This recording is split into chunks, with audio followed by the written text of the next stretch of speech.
Hər kəsə salam. Servisimizə Asus RX 580 ekran kartı təmirə göndərilib. Normalda bu tip köhnə ekran kartlarının açığı təmirinə baxmıram. Sadəcə köhnə müştəridir. Ona görə də müştərimizin istəyi üzərinə ekran kartının təmirini qəbul etmişəm. Bu tip ekran kartlarında bildiyiniz kimi RAM problemi daha çox yayılmış bir problemdir. Əsasən bunları miningdə istifadə edirlər. Bu ekran kartı miningdə istifadə edilməyib. Yəni bunu öncədən də müştəridən soruşuram ki, miningdirsə bundan boşuna vaxt itirməyə dəymir. Çünki bunlarda RAM problemi həqiqətən çox yayğındır. Ona görə RAM olduğu halda təbii ki qəbul etməzdim. Normal ev şəraitində istifadə edilən ekran kartı, ancaq ekran kartına fiziki olaraq əyani olaraq baxdığımda fiziki bir zədələr var. Bəzi kondensatorlar, SMD kondensatorlar qopub, nəyə görə qopub bilmirəm bunu. Bir müqavimət və bir də SMD kondensator, önəmli kondensatorlarımız var. Onu bərpa etmişəm. Belə ki, bir də əsas məsələ anakartımızda oksidləmə prosesi baş verirdi.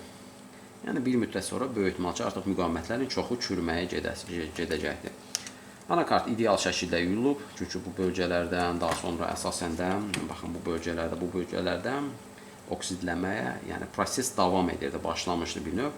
Bilmirəm, bunu nəm şəraitdəmi işlədiblər, yoxsa otaq nəmov ya da bir yerdə saxlar, amma normalda işlək ekran kartı olaraq qeyd ediblər mənə.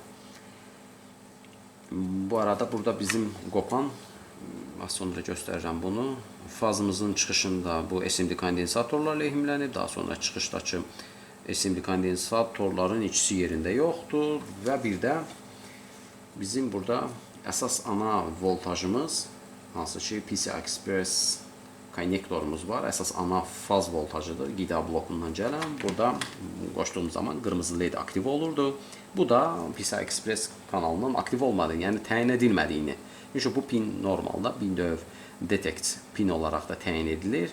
Yəni ekran kartı tanımalıdır ki, bura konnektor qoşulub, ancaq konnektor qoşulduğunu təyin etmirdir.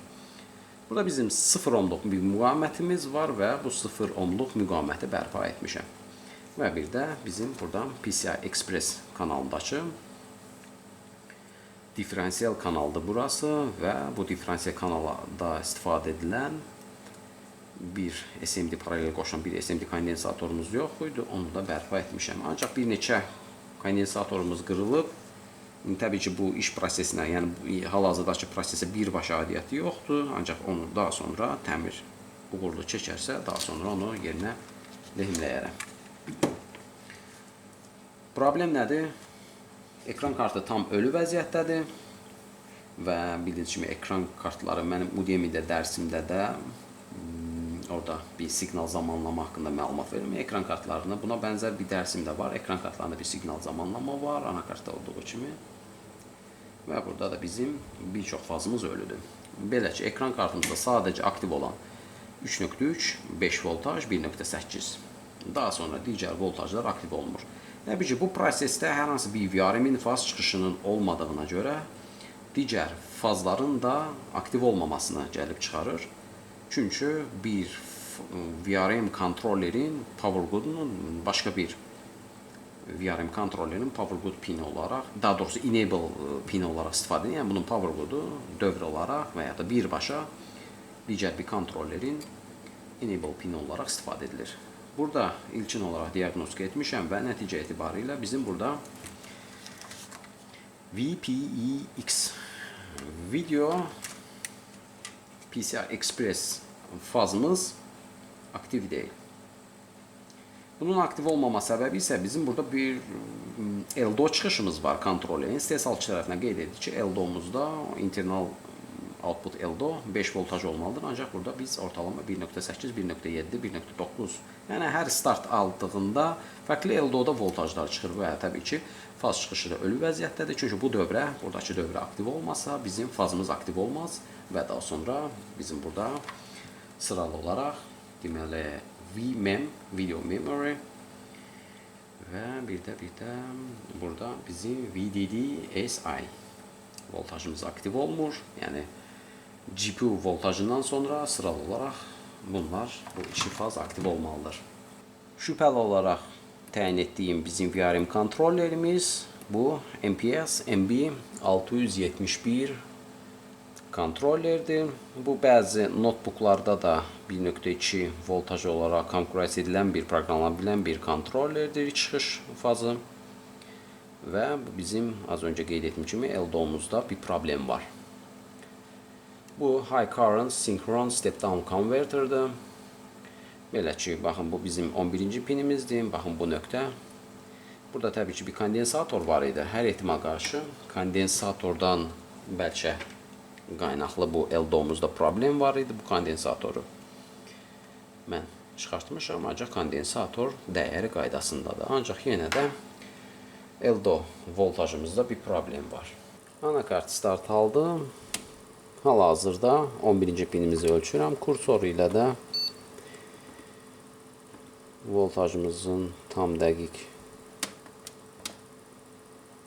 dəyərinə baxaq.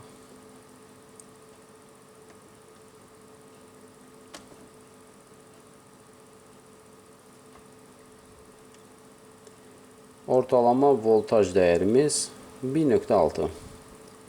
Bu arada qeyd etdiyim kimi bu voltajın bəzən dəyişənliyini görmək olar. 1.7, 1.8, 1.9 hal-hazırda olaraq 1.58. 1.6 voltaj belə deyim. Bu isə bizim istehsalçının bu kontroller üçün təyin etdiyi LDO çıxışı 5 voltaj olmalıdır. Ancaq burada bizim gördüyümüz voltaj 1.6 voltajdır. Təbii ki, bu halda buradakı çıxış dəyərində də problem ola bilər. Ancaq müqavimət dəyərini ölçdüyüm zaman bu PCI Express üçün ohm cinsindəndir. Çünki bu GPU ilə bağlıdır. Ona görə ohm cinsindən dəyərinə görə dəyər idealdır. Yəni hər hansı bir burada bir qısa qapanma yoxdur çıxışında. Çünki normalda bunun LDO-su ən azından fazın aktiv olması üçün ən azından LDO normal dəyərdə olması lazımdır. Bu arada mən faz çıxışının ölçümünə də baxım. Ona görə ki, anlıq olaraq bizim PCI Express fazımız ilk startda aktiv olması varmı? Tam ölü vəziyyətdədir. Yəni kontroller çıxışı yoxdur. Ancaq burada təbii ki bizim ölçəcəyimiz enable pin də var. Enable pinimiz isə bizim 13-cü pindir. 13-cü pinin ölçümünü edim mən. Anakart start aldı. Bəli, bizim 3 voltajımız enable pinimiz aktivdir. Bu arada ana voltajını da bir göstərim. Ana voltajımız 12 voltajdır. Yəni hal-hazırdakı hər pillə 5 voltaj olaraq nizamladım. Bəli, bu bizim 12 voltajımızdır. Yəni ilk PCI Express konnektordakı əsas fazın voltajıdır. Enable'ımız aktivdir. Bu bizim enable'dır. Enable aktivdir. Giriş voltajı aktivdir. LDO anormal vəziyyətdədir. Çıxış isə tam ölü vəziyyətdədir.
PCI Express 0.8 VRM faz kontrollerimiz yeniləndi.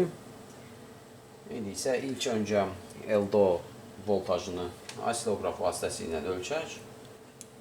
Anakart start aldım və bəli, LDO voltajımız qaydasındadır. İdeal 5.2 voltajımız var.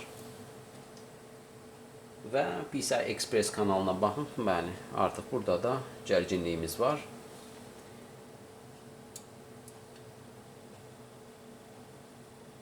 $800 mV bu normal dəyərdir. GPU voltajı normal dəyərdir. Daha sonra bizim burada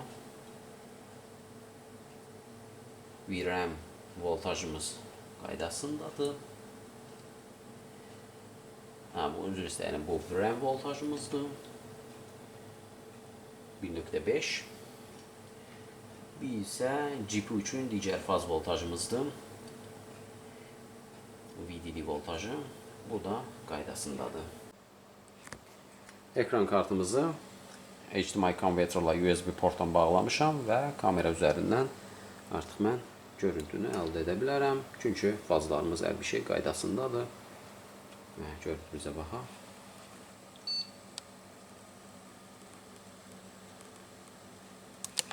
Və budur artıq bizim görüntümüz bərpa edildi.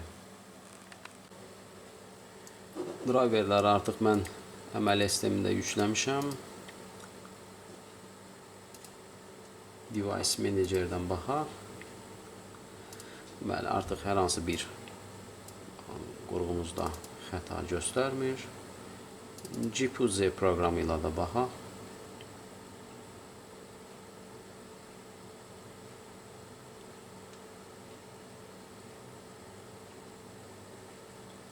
Və bu da bizim ekran kartımızın informasiyası. Bu arada bu ekran kartı açığım Asus olarak bilirdim. Az sonra burada da göstereceğim. Burada bu PCI Express'in soketin bittiği noktada AMD Asus olarak qeyd edilib. Ancaq bu Çin modelidir. Daha sonra Soyo üzerine yazılıb. Yani bir növ klon bir anakartdır.